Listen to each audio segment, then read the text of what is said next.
Hello दोस्तों, आप सभी लोगों का हमारे यूट्यूब चैनल में स्वागत है। आई होप आप सभी लोग अच्छे होंगे और आप सभी लोगों की जो तैयारी है वह अच्छे से चल रही होगी। जैसा कि पिछली क्लास में हमने देखा है कि जनरल साइंस का जो सेक्शनल टेस्ट नंबर 1 है उसको हमने कर लिया है। यह आरआरबी यानी कि रेलवे ग्रुप डी का जो है यह हम मॉक टेस्ट करवा रहे हैं, जिसमें से जनरल साइंस के जो है टेस्ट नंबर फर्स्ट हो चुका है और कुछ आप लोगों का जो है जनरल अवेयरनेस के कुछ टेस्ट हो चुके हैं। तो अगर अभी तक आप लोग नहीं देखे हैं तो जाकर देख लीजिए, सभी क्लासेस जो है इम्पॉर्टेंट हैं। तो चलिए आज हम करने वाले हैं आपका टेस्ट नंबर 2 यानी दूसरे नंबर टेस्ट को जो है हम सॉल्व करेंगे। तो शुरू करने से पहले अगर अभी आप लोग हमारे चैनल पर नए हैं और अभी तक आप लोग हमारे चैनल को सब्सक्राइब नहीं किए हैं तो प्लीज़ सब्सक्राइब कर लीजिए और बेल आइकन को भी दबा लीजिए, ताकि जब भी हम क्लासेस को अपलोड करें तो आप लोगों तक जो है नोटिफिकेशन पहुंच जाए। तो चलिए शुरू करते हैं आज की क्लास को बिना समय को नुकसान किए हुए। पहले हम सेलेक्ट कर लेते हैं यहाँ से हिंदी लैंग्वेज, फिर सेल्फ डिक्लेरेशन, फिर I am ready to begin.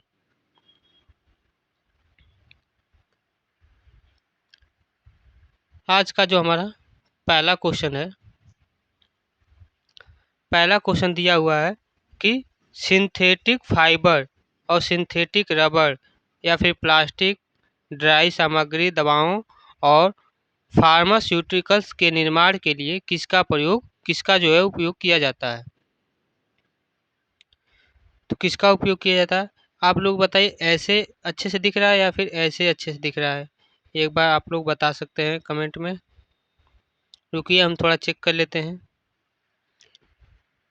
तो किसका उपयोग किया जाता है, तो इसका सही आंसर क्या होगा, तो इसका सही आंसर आपका हो जाएगा पेट्रोकेमिकल। पेट्रोकेमिकल का जो है इसमें प्रयोग किया जाता है।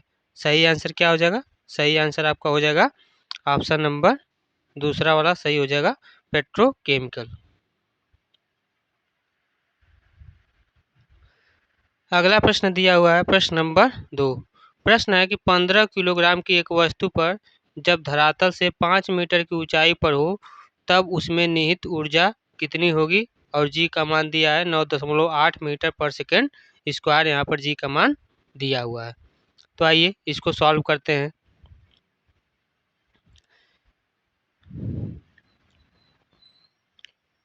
देखिए हमें दिया क्या हुआ है, हमें दिया हुआ है जी का मान यहाँ से दिया हुआ है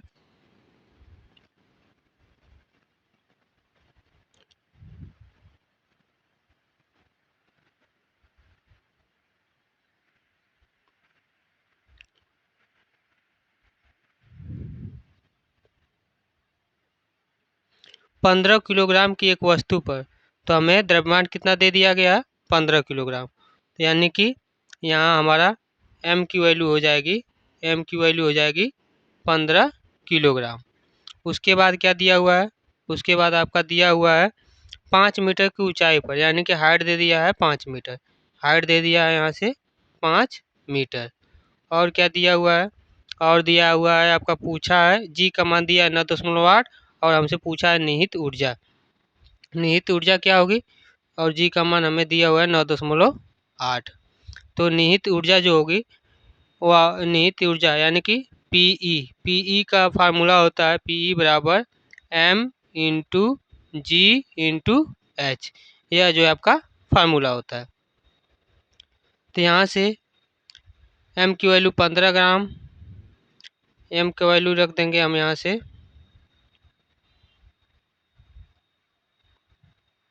एम बराबर हो जाएगा 15, जी का मान 9.8 और एच का वैल्यू कितना दिया है 5। तो यहाँ से मल्टीप्लाई कर देंगे, तो मल्टीप्लाई करने पर कितना आएगा 5 बटे 40, 5 9 45, 45 4 49, 49 गुणे 15, तो 5 9 45, लास्ट में 5, लास्ट में 5 किस में आया है, तो लास्ट में 5 जो है आपका आया है 735, यानी कि ऑप्शन नंबर डी में आया हुआ है। सही आंसर इसका क्या हो जाएगा, सही आंसर आपका हो जाएगा ऑप्शन नंबर डी। अगला प्रश्न दिया हुआ है प्रश्न नंबर 3। प्रश्न है कि एनजी एंजियोस्पर्म यानी कि आवृत्त बीजी को बीज में उपस्थित बीज पत्रों की संख्या के आधार पर समूहों में जो है विभाजित किया गया है। तो कितने समूहों में विभाजित किया गया है, तो यह आपका विभाजित किया गया है 2 समूहों में। सही आंसर क्या हो जाएगा 2। अगला प्रश्न दिया हुआ है प्रश्न नंबर 4। प्रश्न है मानव आहार नाल में दीर्घरोम कहाँ पाए जाते हैं। मानव आहार नाल में दीर्घरोम कहाँ पाए जाते हैं, तो इसका आंसर हो जाएगा छोटी आंत।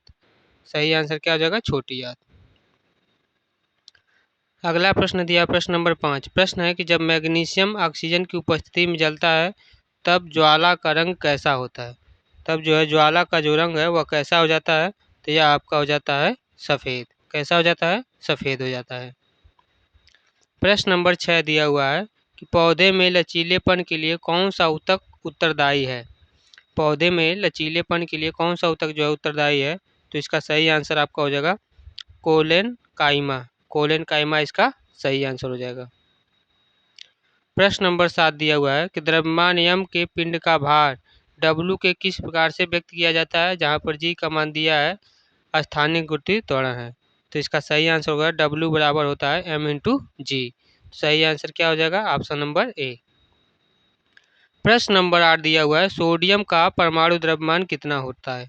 सोडियम का जो परमाणु द्रव्यमान है वह कितना होता है, तो इसका सही आंसर हो जाएगा आपका 23।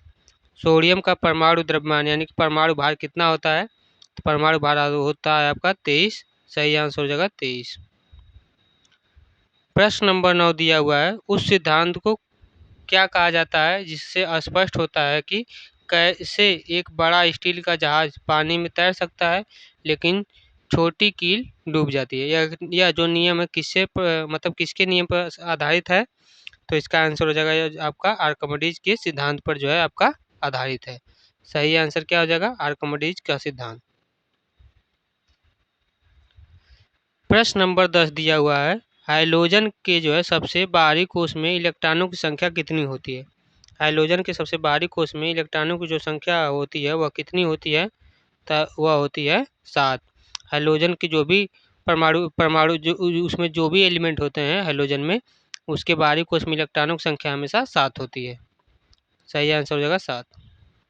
प्रश्न नंबर 11 दिया हुआ है एथेनोइक एसिड का रासायनिक सूत्र क्या है। एथेनोइक एसिड का रासायनिक सूत्र क्या होगा, तो इसका रासायनिक सूत्र होगा CH3COOH, यानी कि ऑप्शन नंबर ये सही हो जाएगा। प्रश्न नंबर 12 दिया हुआ है कि दही और सिरका का स्वाद खट्टा होता है क्योंकि इनमें पाया जाता है। तो क्या किस कारण इनमें जो है क्या पाया जाता है दही और सिरका में, जिसके कारण इनका स्वाद खट्टा होता है, तो इनमें अम्ल पाया जाता है। सही आंसर क्या हो जाएगा, अम्ल। प्रश्न नंबर 13 दिया हुआ है कि पदार्थ के एक रूप का कोई निश्चित आकार नहीं होता लेकिन उसका एक निश्चित आयतन जरूर होता है। निम्नलिखित में से कौन पदार्थ के रूप का जो है एक उदाहरण है। इसमें से क्या है जो कि पदार्थ के रूप का एक उदाहरण है, तो इसका सही आंसर होगा मिट्टी का तेल। मिट्टी का तेल का जो है एक निश्चित आकार नहीं होता लेकिन इसका आयतन जो है जरूर होता है। प्रश्न नंबर 14 दिया हुआ है निम्नलिखित में से किसके पास खुला परिसंचरण तंत्र होता है। किसके पास जो है खुला परिसंचरण तंत्र होता है, तो इसका सही आंसर हो जाएगा आपका तिलचट्टा। तिलचट्टा के पास जो है आपका खुला परिसंचरण तंत्र होता है। प्रश्न नंबर 15 दिया हुआ है निम्न में से किस माध्यम का जो है अपवर्तनांक सबसे कम है। किस माध्यम का जो अपवर्तनांक होता है वह सबसे कम होता है, तो इसका सही आंसर हो जाएगा हवा। हवा का जो है अपवर्तनांक जो है सबसे कम होता है। प्रश्न नंबर 16 दिया हुआ है किसी पिंड का संवेग 500 किलोग्राम मीटर पर सेकेंड इनवर्स और वेग 5 मीटर पर सेकेंड इनवर्स है, उस पिंड का द्रव्यमान क्या होगा। तो इसका सही आंसर क्या होगा, हमें क्या क्या दिया हुआ है, हमें दिया हुआ है किसी पिंड का जो है हमको यहाँ पर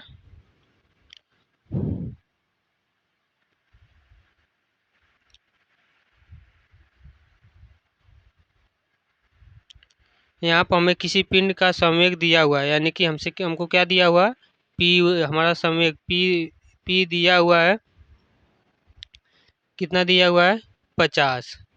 और क्या दिया था, और आपका दिया हुआ है वेग दिया हुआ है, और पिंड का द्रव्यमान पूछा है।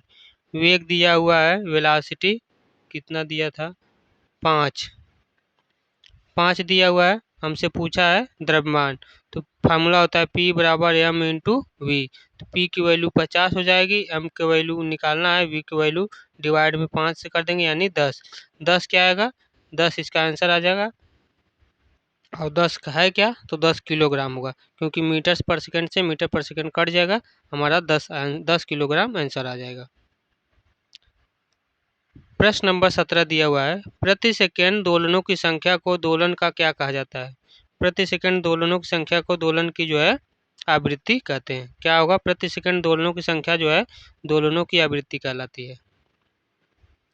प्रश्न नंबर 18 दिया हुआ है, निम्नलिखित में से कौन सा गंभीर क्षय रोग है जो कि लंबे समय तक प्रोटीन, कार्बोहाइड्रेट, वसा के जो है अपर्याप्त सेवन के कारण होता है। वसा के जो है अपर्याप्त सेवन के कारण होता है, तो वह है आपका मरास्म। कौन सा है, मरास्म। सही आंसर क्या हो जाएगा, मरास्म। प्रश्न नंबर 19 दिया हुआ है कि लड़कों में बढ़ते कंठ को गले के बाहर निकलते हुए एक भाग के रूप में देखा जा सकता है, जिसे हम क्या कहते हैं। तो उसको क्या कहा जाता है, जो हमारे गले के अंदर कंठ निकला होता है उसको कहते हैं एडम्स एप्पल। क्या कहते हैं, एडम्स एप्पल। अगला प्रश्न दिया प्रश्न नंबर 20। प्रश्न है कि निम्नलिखित में से कौन सी प्रक्रिया तरल को सीधे उसके वाष्प रूप में परिवर्तित करती है। तरल को जो है सीधे उसके वाष्प के रूप में परिवर्तित करती है, कौन सी प्रक्रिया है, तो है आपका वाष्पीकरण।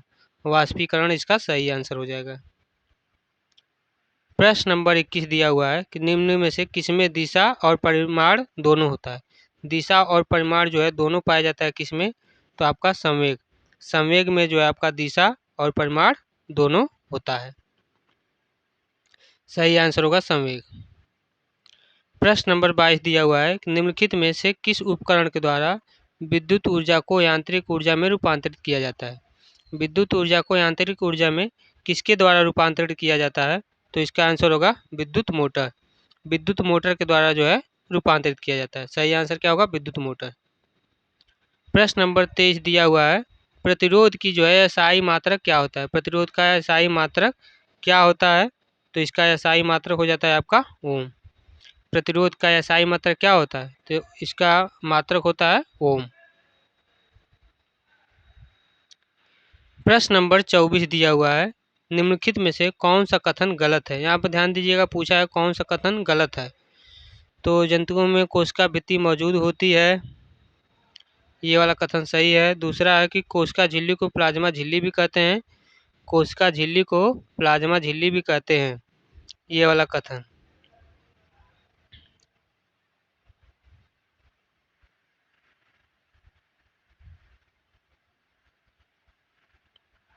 नहीं नहीं, फर्स्ट वाला देखिए, फर्स्ट वाला ये वाला गलत है। जंतुओं में कोशिका भित्ति मौजूद नहीं होती है। जंतुओं में जो है कोशिका भित्ति मौजूद नहीं होती है, तो इसका सही आंसर क्या हो जाएगा, सही आंसर हो जाएगा ऑप्शन नंबर ए, ये वाला गलत है। मौजूद नहीं होती है, क्योंकि यहाँ पर लिखा हुआ मौजूद मौजूद होती है। आज का लास्ट प्रश्न दिया हुआ है आपका, निम्नलिखित में से कौन एक पत्ती का भाग है। इनमें से कौन जो है एक जो आपका पत्ती का जो है भाग है, तो इसमें से पत्ती का जो है एक भाग कौन सा है, तो आपका है डंठल। डंठल जो है आपका एक पत्ती का भाग है।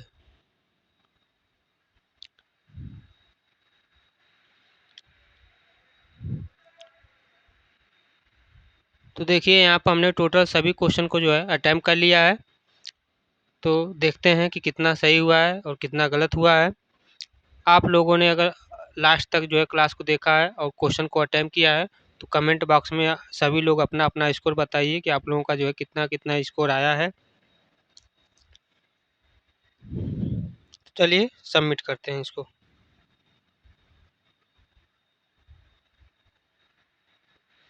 1 मिनट 10 सेकेंड बचा हुआ है, हम सबमिट कर देते हैं।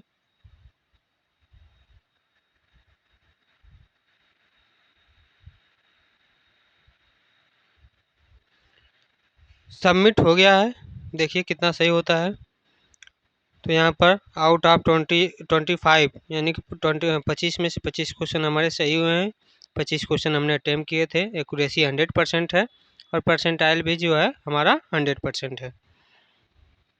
आप लोग बताइए कि आप लोगों का कितना सही हुआ है, कमेंट बॉक्स में करिए, कमेंट करिए कितना सही हुआ है। अगर आप लोगों को क्लास अच्छी लगी है तो क्लास को लाइक करिए, चैनल को सब्सक्राइब करिए और इसको ज़्यादा से ज़्यादा लोगों के पास शेयर करिए, ताकि जो लोग भी ग्रुप डी की तैयारी कर रहे हैं उन लोगों को जो है मदद मिल सके। तो आज के लिए बस इतना ही। जय हिंद, जय भारत।